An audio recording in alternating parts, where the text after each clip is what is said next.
Dapat kahit babae ka, you have your own money. Sobrang sarap sa feeling nang alam mong hindi ka dumedepende sa iba. Iba yung confidence mo kapag alam mong financial stable ka. Kaya sobrang importante talaga sa babae, lalo na pag may asawa na or partner na may sarili kang pera, para hindi naasa kung kani-kanino at kaya mong tumayo sa sarili mong paa. Sarap sa pakiramdam, lalo na't ang ginagastos mong pera ay yung tipong pinaghirapan mo at nakuha mo sa tamang paraan. Bilang isang babae, dapat meron tayong sariling diskarte, lalo na paano humawak ng sarili nating pera. Mababase sa kung anong meron tayong maraming pera. Nakadepende to sa anumang respeto natin sa bawat isa, lalo na sa ating mga pamilya, sa ating magulang, sa ating anak. At bilang isang babae, masarap din sa pakiramdam kung paano ka irespeto nila. Bigyan ng tamang pag-aaruga at tamang pagpapahalaga sa bawat isa. Kaya ako bilang isang babae, nire-respeto ako ng partner ko, ng mga taong nasa paligid sa akin, ng mga taong nakakasalamuha ko at mga taong nakakasama ko sa araw-araw. Masarap din sa feeling yung taong marunong kang rumespeto at marunong kang gumalang, lalo na sa kapwa mo, sa mga taong mahal mo. Huwag din natin kalimutan magpasalamat sa Diyos. Siya rin nagbibigay ng kalakasan kung tayo ay nawawala ng pag-asa. Namang mangyari, siya ay nakaagapay sa atin, lagi niya tayong pinagmamasahan at hindi niya tayo pinababayaan sa anumang kasakit at sakuna. Ano man mangyari, huwag tayong makakalimot sa mga taong tumulong sa atin, sa mga taong tumanggap sa atin at sa mga taong nagmahal sa atin. Patuloy tayong lumaban, hindi lang para sa ating sarili, dahil para sa ating pamilya, sa ating mga magulang at ating mga anak. Bilang isang babae, lumalaban ako para sa sarili kong karapatan. Kung ano ang kaya gawin ng mga kalalakihan, kaya ko rin gawin o kaya rin natin gawin bilang mga babae.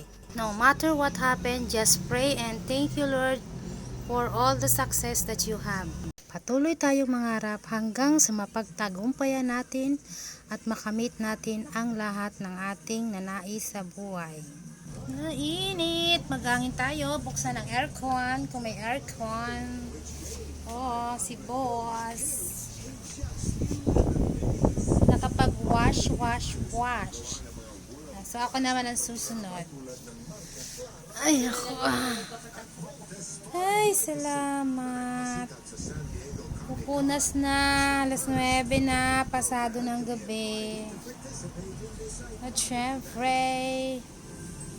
chill lang tayo. Grabe na ang mukha natin, oily. Very oily.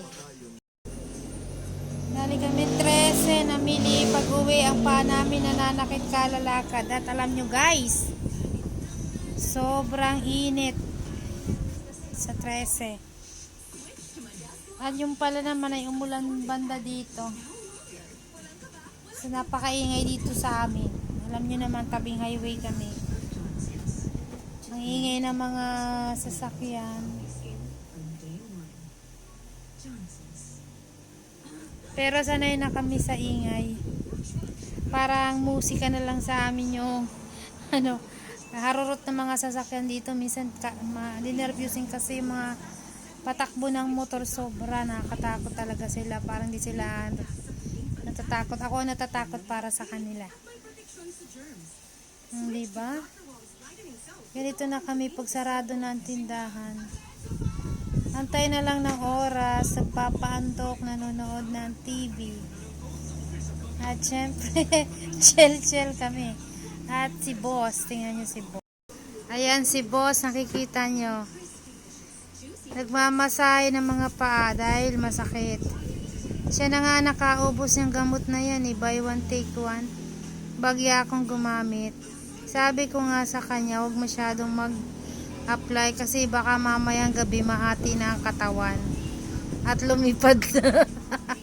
Tumakas na dito sa bintana namin. Mapagising ko kalahating katawan ang natira at yung kalahati lumilipad na sa kalawakan. Darna. Darna. O diba, sagana na naman ang aking tindahan, puno-puno na naman laman. Bukas, Sabado, mamimili siya. Pagkatapos niya maganyan, ako naman ang magpupunas. Kasi di pwedeng hindi kami magpupunas bago matulog, napakainit. Ang lagkit sa katawan. Look at my face. Oh, 'di ba? Napaka-kumintab, oily. Super duper sa oily ang aking mukha. Hindi pwede, ayan. Tinubuan na ng pimple, oh. Hindi pwedeng hindi magpupunas at napakalagkit dito, grabe. Sobrang init. Hindi namin maintindihan, summer ba, tag-ulan, ang gulo na rin ng panahon. Para na rin ng isip ng tao, ipabago-bago, sala sa init, sala sa lamig. Ikaw na ang mag-a-adjust sa panahon ngayon kasi kaya nagkakaganito siguro, nagka-climate change na. Nasa atin din mga tao, pabaya tayo sa kapaligiran natin. Yung mga nag-iiliga laging, yan, sa mga parting Bisaya. Yung mga puno na dapat hindi putulin, pinuputol, ginagawang troso. So ngayon, sino nagsasuffer? Di tayo rin. Sila na malapit doon, binabaha. Ang sako na ngayon, sobra-sobra na. Sinisingil na ba tayo ng kalikasan dahil sa kababayaan natin? No. Kasalanan din natin mga tao kasi naging pabaya tayo. Maigi pa nga yung masarap yung mga nakatira ka sa bundok, yung may lupa ka dun sa bundok kasi presko ang hangin, mapuno, tsaka tahimik ang paligid. Dito kasi sa syudad masyado nang maingay, marami ng krimen, halos lahat na klase dito talagang sirap mag-adjust. Pero ang totoo, hindi naman kami taga rito, dating lang kami. So nawili lang dito kaming tumira. Hanggang dito na kami nakabili ng lupa, pero hindi pa namin napapatayuan ng bahay. Nag-uupa pa lang kami. Syempre, di ba, ganun tulogo eh. Kailangan ikwento ko lahat. Yun naman ang katotohanan. Mamaya, di pa ako tapos eh. Next magpunas kasi higa na siya dito sa sopa. Ito kasi yung ito yung place niya kung saan nagpapaantok. Hindi na nga ako makaporma eh. Siya na lang lagi ang puporma dito eh. Upo ka lang ng konti, palisin ka niya, siya ang puporma. Oh, tumigil ka dyan. Ay, nako, yan ang jowa ko. Jowa ko po yan, ha? Bye.